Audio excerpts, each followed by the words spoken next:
Welcome to this edition of XPS Express for Employers, our regular bite-sized insights into current issues affecting our employees' pensions. In this edition, we look at the impact of the Chancellor's Mansion House speech and what this means for the landscape for DB pension schemes.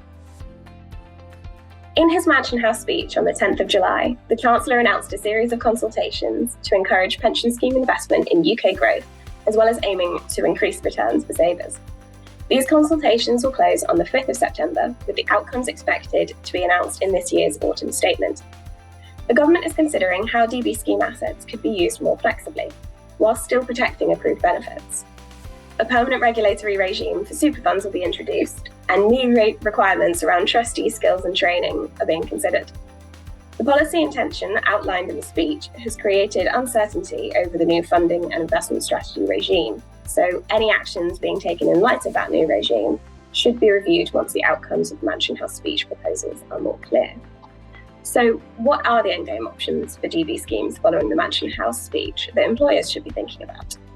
Well, you could choose to run on your scheme, potentially indefinitely, in order to generate a surplus.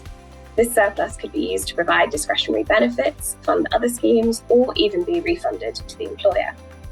You could choose to delay insurance to run the scheme on for a period of time in order to generate surplus and then look to insure benefits with an insurer. And alternatively, you could seek to insure benefits through a buy-in or buyout transaction as soon as possible. Finally, you could look at a super fund or a consolidated transaction.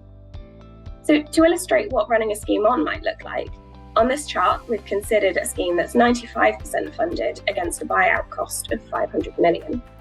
If the scheme were to run on over time with a well-managed investment strategy, in a few years' time, it could start generating surplus of around 12 million a year. But current tax rules mean the employer could only realise around 8 million of this by taking a refund. But the rules are being reviewed by the government at the moment. So what actions should employers be taking now? Well, firstly, you should understand how well funded your scheme is against a realistic buyout cost, and understand when your scheme might start generating a surplus and the potential size of that surplus if you were to run on. And then it's worth considering the different endgame options to decide what's best for your scheme and business.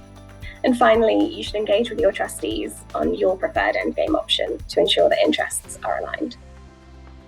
I hope you found this edition of XPS Express helpful. Please do get in touch if you'd like to discuss this topic further.